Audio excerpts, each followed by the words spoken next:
Today's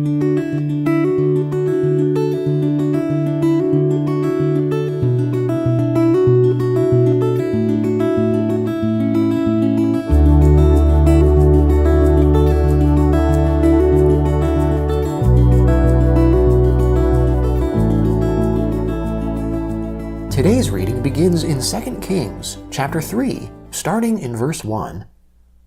Now Jehoram the son of Ahab began to reign over Israel in Samaria in the 18th year of Jehoshaphat king of Judah, and reigned 12 years. He did that which was evil in the Lord's sight, but not like his father and like his mother, for he put away the pillar of Baal that his father had made. Nevertheless, he held to the sins of Jeroboam the son of Nebat, with which he made Israel to sin. He didn't depart from them. Now Mesha the king of Moab was a sheep breeder, and he supplied the king of Israel with 100,000 lambs, and the wool of 100,000 rams.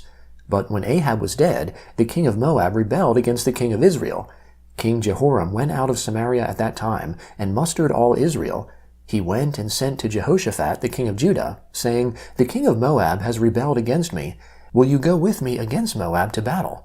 He said, "I will go up. I am as you are, my people as your people, my horses as your horses." Then he said, "Which way shall we go up?"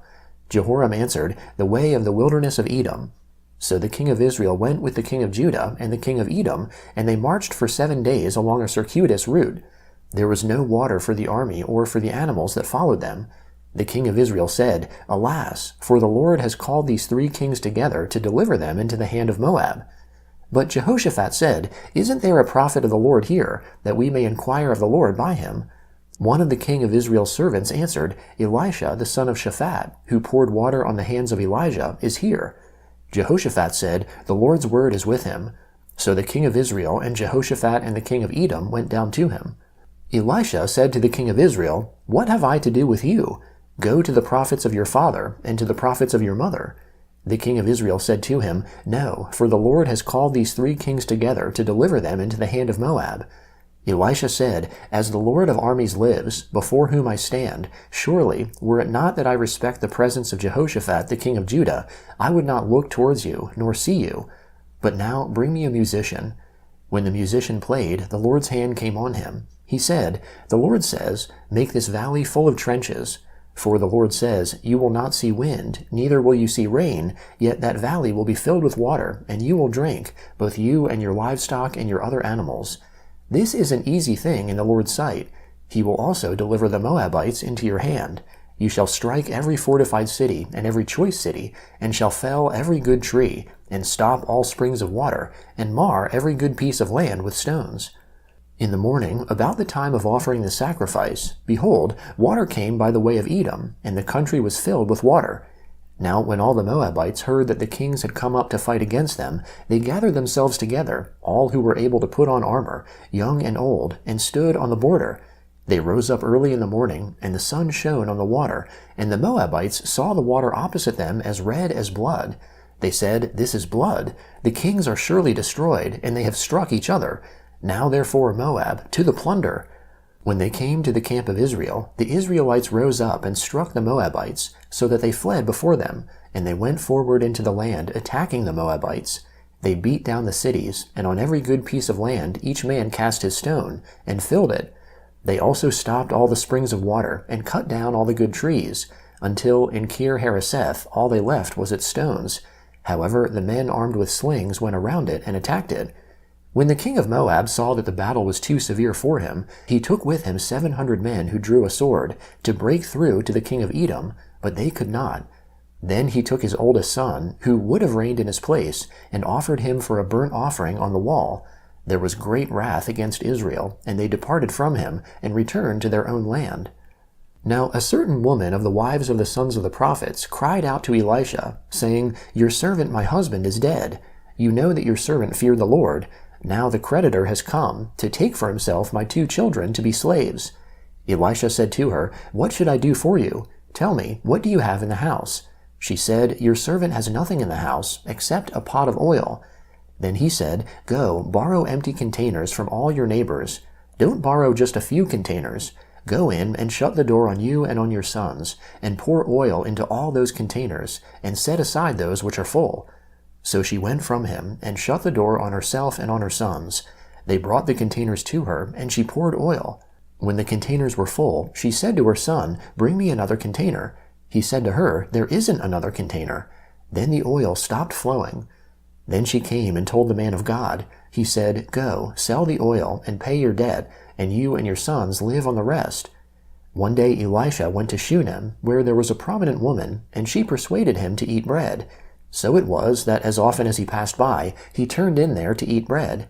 She said to her husband, "See now, I perceive that this is a holy man of God who passes by us continually. Please, let's make a little room on the roof. Let's set a bed, a table, a chair, and a lampstand for him there. When he comes to us, he can stay there." One day he came there, and he went to the room and lay there. He said to Gehazi his servant, "Call this Shunammite." When he had called her, she stood before him. He said to him, "Say now to her, Behold, you have cared for us with all this care. What is to be done for you? Would you like to be spoken for to the king, or to the captain of the army?" She answered, "I dwell amongst my own people." He said, "What then is to be done for her?" Gehazi answered, "Most certainly she has no son, and her husband is old." He said, "Call her." When he had called her, she stood in the door. He said, "At this season next year you will embrace a son." She said, "No, my lord, you man of God, do not lie to your servant."